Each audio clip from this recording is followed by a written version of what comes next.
بسم اللہ الرحمن الرحیم۔ امام غزالی رحمۃ اللہ تعالی علیہ کی کتاب احیاء العلوم کے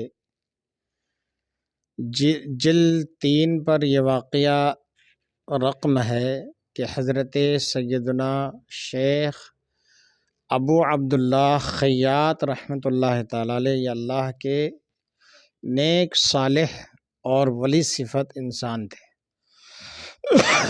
یہ درزی کا کام کیا کرتے تھے۔ آپ کے پاس کافی مدتوں سے ایک شخص آتا تھا جو مجوسی تھا، آگ کی پوجا کرنے والا۔ جو لوگ آگ کی پوجا کرتے ہیں ان کو آتش پرست بھی کہتے ہیں۔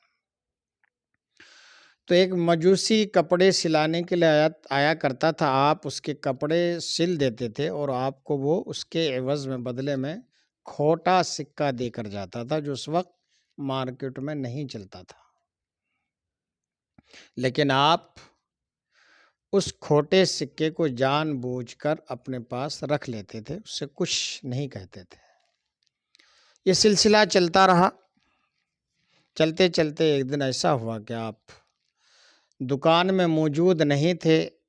شاگرد یا کاریگر جو بھی دوسرے لوگ تھے، اس وقت وہ مجوسی آیا اور اپنے کپڑے کا مطالبہ کیا کہ میرے فلاں کپڑے ہیں وہ دے دو۔ اس نے کپڑے لیے اور حسب عادت اس نے پھر وہی ایک کھوٹا سکہ دینا چاہا۔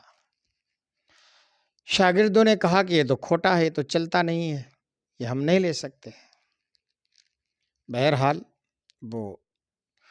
اس نے اپنے کپڑے لیے، دوسرا اچھا سکہ دیا اور وہاں سے چلا گیا۔ جب حضرت شیخ ابو عبداللہ خیاط رحمۃ اللہ تعالی علیہ واپس آئے اور اس واقعے کا آپ کو علم ہوا، تو آپ نے اپنے شاگردوں سے کہا کہ تم نے وہ کھوٹا سکہ کیوں نہیں لیا؟ میرے پاس وہ سالوں سے آ رہا ہے اور میں وہ کھوٹا سکہ جانتا ہوں کہ وہ کھوٹا ہے، وہ سکہ کھوٹا ہے، بازار میں چلنے والا، اس وقت مارکیٹوں میں چلنے والا نہیں ہے، لیکن میں پھر بھی لے لیتا ہوں۔ شاگردوں نے پوچھا کہ ایسا کیوں؟ تو آپ نے کتنا پیارا جواب دیا۔ آپ نے جواب دیا کہ میں اس لیے لے لیتا ہوں تاکہ یہ کھوٹا سکہ ہمارے کسی اور دوسرے مسلمان بھائی کو یہ نہ دے۔ نقصان مجھے اٹھانا پڑ جائے، میں نقصان اٹھا لوں گا، لیکن اس کھوٹے سکے کی وجہ سے ہمارے کسی دوسرے مسلمان بھائی کو، دوسرے مومن بھائی کو نقصان پہنچے، یہ مجھے گوارا نہیں ہے۔ اس لیے میں جاننے کے باوجود، علم ہونے کے باوجود، میں اس مجوسی سے یہ کھوٹا سکہ مدتوں سے لیتا آ رہا ہوں۔ سبحان اللہ! کتنی پیاری سوچ تھی ہمارے اسلاف کی، ہمارے بزرگوں کی کتنی اچھی سوچ تھی۔ خود اپنا نقصان اٹھا لو، لیکن کسی دوسرے مومن بھائی کا نقصان ہو جائے یہ گوارا نہیں۔ خود تکلیف میں رہ لو، لیکن دوسرے مسلمان بھائی کو تکلیف پہنچے یہ گوارا نہیں ہے۔ حضرت قطب مدینہ ضیاء الدین مدنی رحمۃ اللہ تعالی علیہ میرے دادا پیر ہیں، یعنی میرے پیر صاحب کے پیر صاحب ہیں، اور حضرت قطب مدینہ علامہ ضیاء الدین مدنی رحمۃ اللہ تعالی علیہ اعلیٰ حضرت امام اہل سنت امام احمد رضا فاضل بریلوی رحمۃ اللہ تعالی علیہ کے خلیفہ ہیں۔ یعنی اعلیٰ حضرت کے بعد مجھ ناچیز تک بیچ میں صرف 2 سلسلے ہیں۔ اعلیٰ حضرت تک پہنچنے کے لیے صرف 2 سلسلے ہیں، میرے پیر و مرشد، ان کے پیر و مرشد علامہ ضیاء الدین مدنی رحمۃ اللہ تعالی علیہ، اس کے بعد پھر اعلیٰ حضرت رحمۃ اللہ تعالی علیہ۔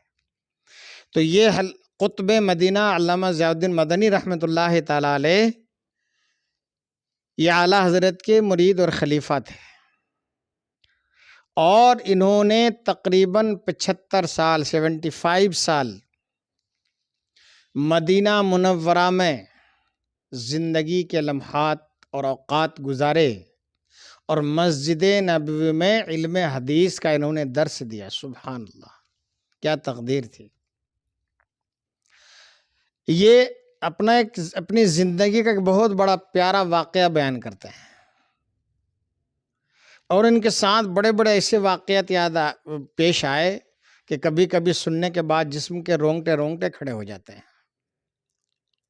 ایک بہت اچھا پیارا واقعہ میں آپ کو سناؤں گا۔ آپ سے گزارش ہے کہ آپ میری اس گفتگو کو آگے اپنے یار دوستوں تک، اپنے بھائیوں تک، ماں اور بہنوں تک بھی شیئر کریں، اور اگر آپ نئے ہیں تو میرے چینل کو آپ سبسکرائب بھی کریں۔ علامہ ضیاء الدین مدنی رحمۃ اللہ تعالیٰ علیہ اتنے بڑے عاشق رسول تھے کہ یہ اپنے گھر میں، ان کا مکان بھی وہیں تھا، اور آج بھی غالباً ان کے پوتے یا صاحب ان کے پوتے ہیں شاید، تو ان کا مکان بھی وہی تھا۔ وہ بیان کرتے ہیں کہ میں وہاں میلاد کی محفل منعقد کرتا تھا، تو چونکہ آپ جانتے ہیں کہ وہاں کیسی حکومت ہے، ورنہ پہلے میلاد کی محفل ہوتی تھی، وہاں سرکار علیہ الصلوۃ والسلام کی ولادت پر جشن منایا جاتا تھا۔ لیکن جب سے حکومت کا نظام بدلا، سارا معاملہ درہم برہم ہو چکا ہے۔ لیکن آج کچھ لوگ کہہ رہے ہیں صاحب وہاں تو یہ نہیں ہوتا جہاں سے اسلام پھیلا ہے۔ سب کچھ ہوتا تھا، جس کو اسلام نے اجازت دی ہے وہ سب ہوتا تھا۔ بعد میں چونکہ وہ حکومت آئی جو اس چیز کو نہیں مانتی، اس حکومت اس کے اوپر رکاوٹ ڈال دیا، منع کر دیا۔ لیکن پھر بھی علامہ ضیاء الدین مدنی رحمۃ اللہ تعالیٰ علیہ اپنے گھر کی چار دیواری میں محفل میلاد منعقد کرتے، صلاۃ و سلام پڑھتے، سب کچھ کرتے تھے۔ کئی بار ایسا ہوا کہ لوگ ان کے بارے میں شکایت کرتے، نہ جانے کیا کیا بتاتے، تو پولیس آتی تھی اور آپ کا ساز و سامان آپ کے گھر سے باہر پٹک دیتے، گلیوں میں پھینک دیتی تھی۔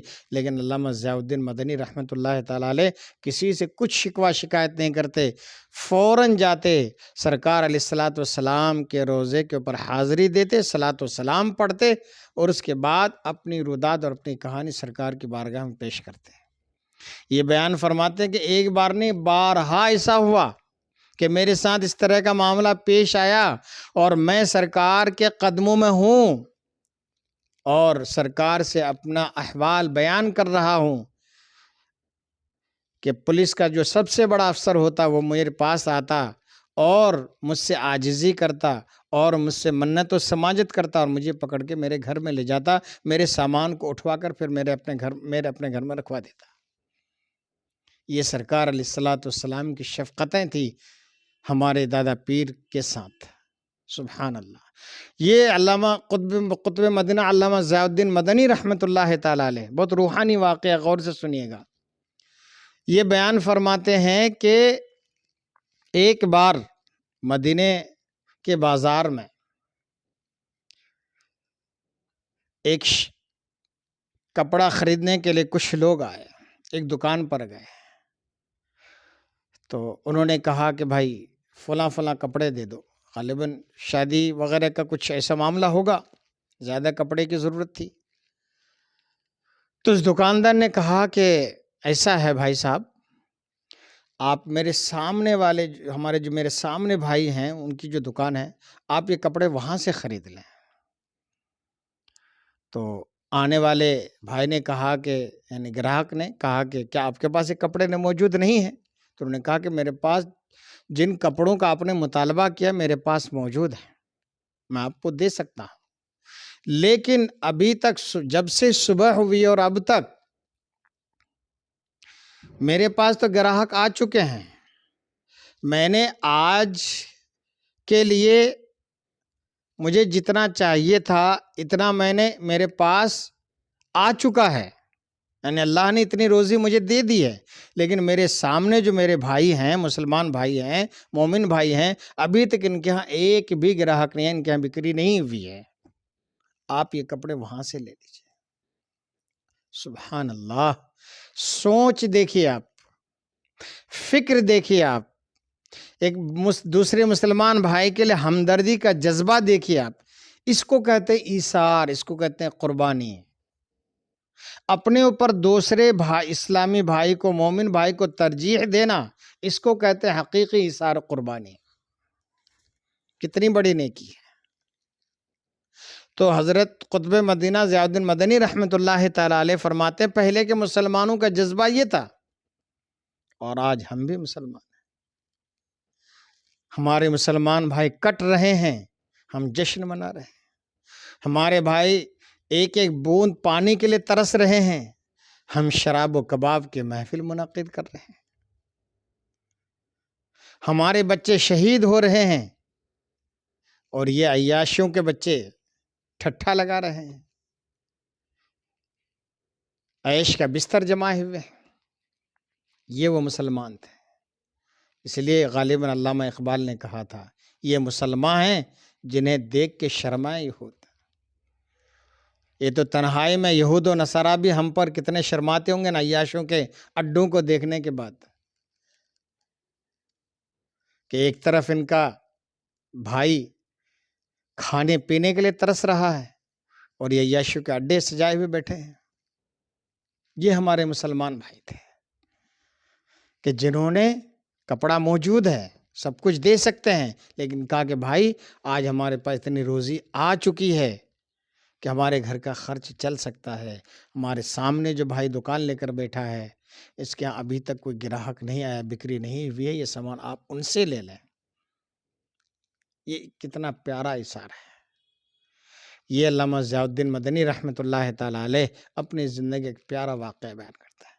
اللہ تبارک و تعالیٰ نے آپ کو مقبولیت عطا فرمائی تھی، آپ کی تمنا تھی قطب مدینہ علامہ ضیاء الدین مدنی رحمۃ اللہ تعالیٰ علیہ کہ میں اسی سرزمین پہ اپنی زندگی کو گزاروں اور یہیں جنت البقیع میں مجھے دفن ہونا نصیب ہو۔ اللہ تعالیٰ نے آپ کی تمنا قبول فرمائی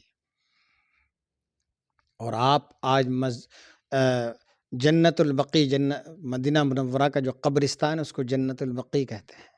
جنت البقیع کے اس مقام پر آپ کی قبر مبارک ہے جہاں پر حضرت سیدہ فاطمۃ الزہرا خاتون جنت رضی اللہ تعالی عنہا کے قدم مبارک ہیں۔ یعنی حضرت سیدہ فاطمہ رضی اللہ تعالیٰ عنہ جو ہمارے سرکار کی چہیتی بیٹی ہیں، شہزادی رسول ہیں، ان کے پائنتی کی طرف قطب مدینہ علامہ ضیاء الدین مدنی رحمۃ اللہ تعالیٰ علیہ کا مرقد انور ہے، قبر مبارک ہے۔ سبحان اللہ، کتنا اللہ تبارک و تعالیٰ نے کیا نصیب عطا فرمایا تھا ان کو، تمنا بھی پوری فرمائی اور ایسی پوری فرمائی کہ مسجد جنت البقیع میں آخری آرام گاہ، وہ بھی سیدہ فاطمہ زہرا رضی اللہ تعالیٰ عنہ کے قدم مبارک کے سائے میں نصیب فرمایا۔ اللہ تبارک و تعالیٰ ہمیں بھی وہاں کی سرزمین اور وہاں کی موت نصیب فرمائے، وہاں مدفن نصیب فرمائے۔ آمین ثم آمین۔